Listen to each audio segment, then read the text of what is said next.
Master Roofers is up there in Manchester, New Hampshire, and I know that you have a lot of old, kind of historic mill buildings in the area, both in Manchester and in Concord, and then down in Massachusetts and places like Lowell and Lawrence. So lots of mill buildings in this area. What are some of the unique structural characteristics that mill buildings have that affect roofing decisions and installations?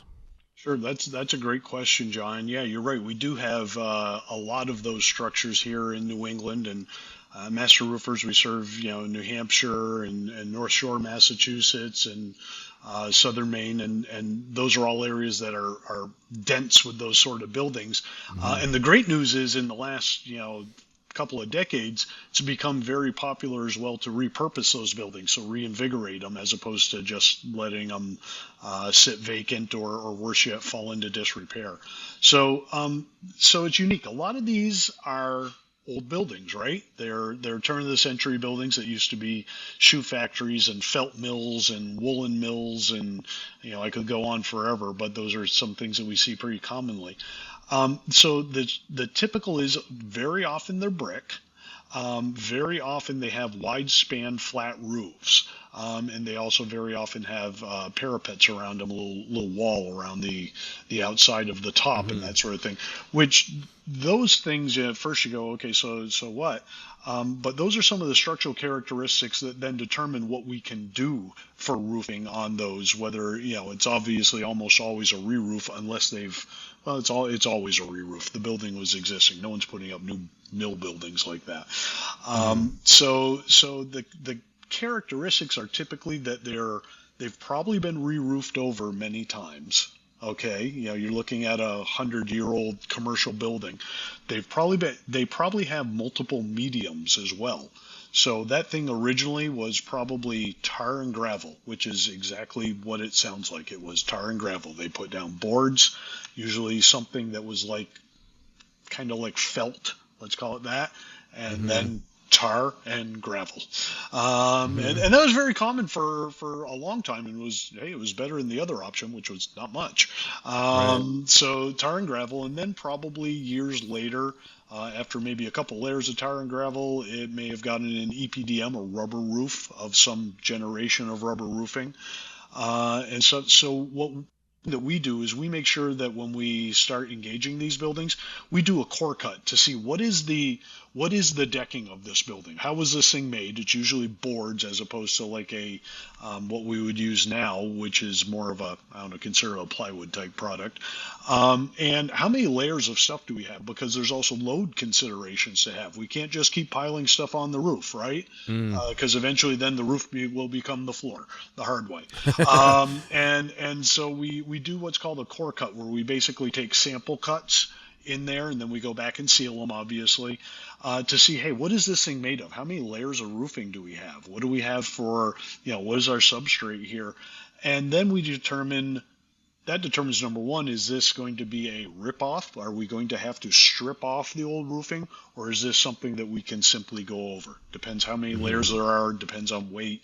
It also depends on what the customer's budget is, and et cetera. But there are code limits on how many times we can re-roof, and that's because if you keep stacking stuff up there, eventually it falls down.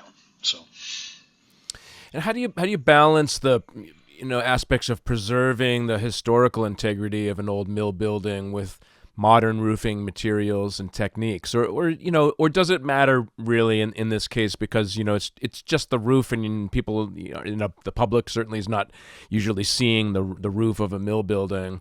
So does the historical nature of the building factor into it at all? typically the historical nature of the building doesn't factor into it much, except for think of some of these historic mill buildings literally right across the river from me here in Manchester. As long as we're not doing something that alters the outside appearance, like for instance from the road and that sort of thing. So Mm-hmm. the other thing they typically like is so there's a lot of different roofing products that we can use, but let's consider two of them, the two predominant ones, um, to be EPDM rubber, which is it comes in different colors, but typically gray and black are the most common, with black being Hmm. by far the most common. And then the other one would be TPO, thermoplastic olefin, which is another far newer product, which has great purposes. Well, a lot of times when you're flying on an airplane, especially down south, you see these roofs that are bright white. You ever notice that? You're flying into Orlando and you look down and there's all these roofs. Well, that's probably a TPO roof and it's white because they want that reflective quality. We don't really Okay. need that here in New Hampshire. We aren't as sun affected. So the great news is a lot of times what they don't want is they don't want that bright white roof. The great news is things like TPO we can get in multiple colors. We can get it in a gray, we can get it in a black, we can get it in white. There's also even, if you will, brown bronzish tones to it as well. So Mm. what most people want in those historic structures is that our roofing doesn't make it look weird, like you have a 1900 building with this shiny white roof on it, Hmm. as well as that our metal work, for instance, if there's parapets, we have to do metal work on the outside of that, that our metal work looks historically appropriate, and a lot of that's built around color as well as the design of the metal work. So they're usually not too picky about the material as long as the aesthetic stays intact. Okay. What are some of the common repair and maintenance challenges that you face when you encounter large industrial style mill buildings? Sure. Well, because the roofs, they are typically very large buildings. Those roofs, it's about leaks and maintenance. So, the more square feet of roof you have, the more opportunity you typically have for leaks. Also, if all the mechanical systems are now on the roof of that, you got to remember when this place was built, the mechanical systems weren't on the roof. There was a water wheel driving it, and there was no air conditioning, and the heating system was a furnace in the basement that burned God knows what, hopefully crude oil or worse. So now all the mechanical systems have been modernized and moved to the roof. So there's all these penetrations that weren't there before. So a lot of times the challenges are around leakage, either A, due to the size of the roof, B, due to the proper installation of penetrations around those mechanical needs.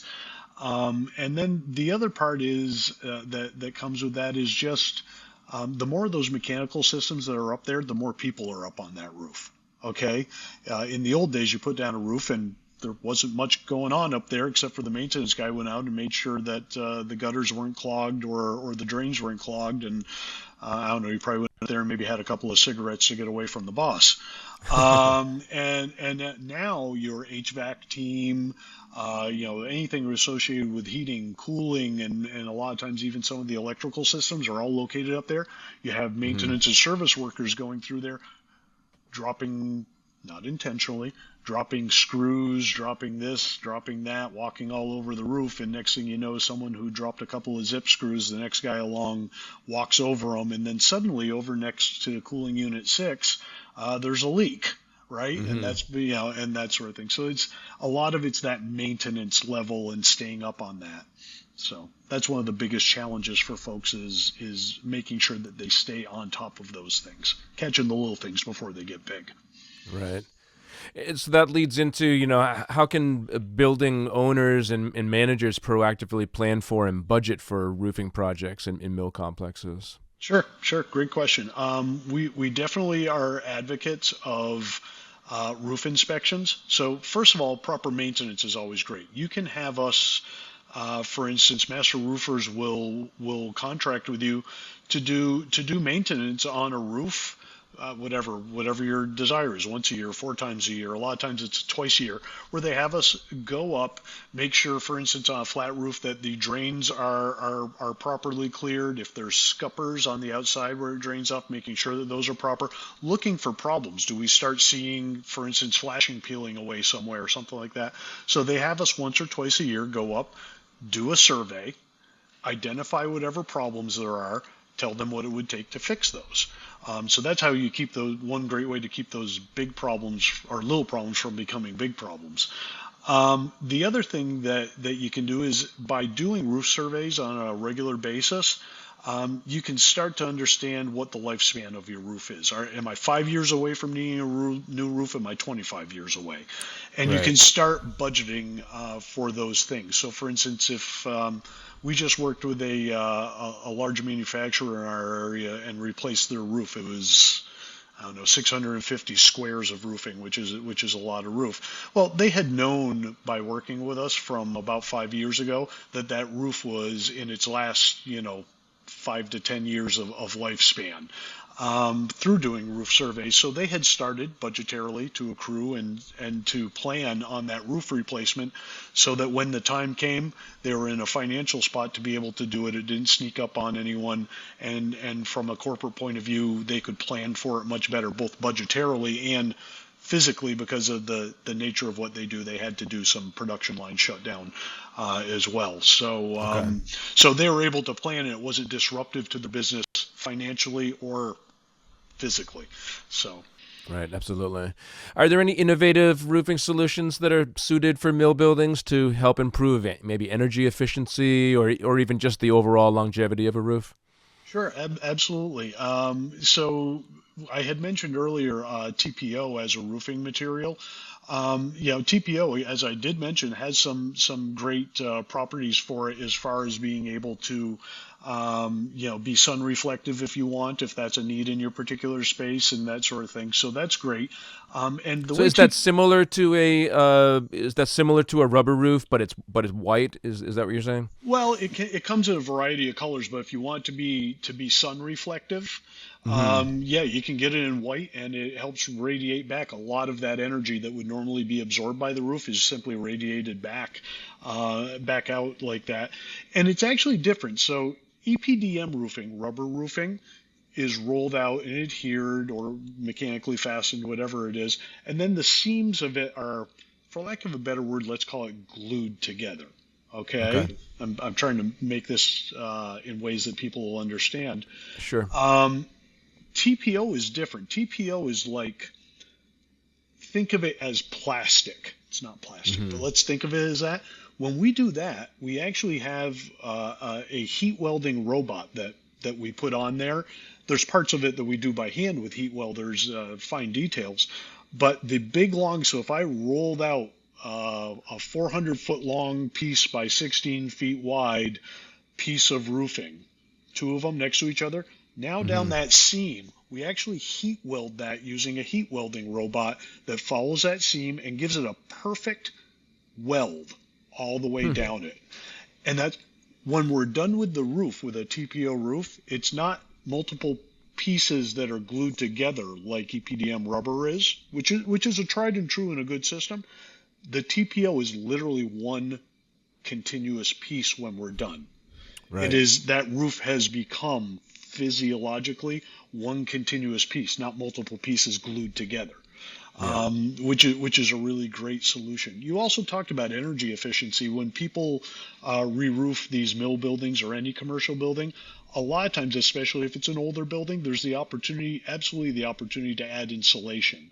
So, and a lot of times they can also benefit from rebates or credits from their utility provider by adding to that insulation. Do you know of any mill buildings that are installing solar arrays on their roof in order to get some extra electricity for running the building? And what kind of challenges would that create or for a roofing company like yourself in terms of installing or fixing a roof that has solar panels on it? Sure. So a lot of them, because a lot of these mill buildings are big flat roofs, right? Yeah. And it's a great place to assemble solar, whether it's used to run the building, sell back to the grid, or however they're doing it.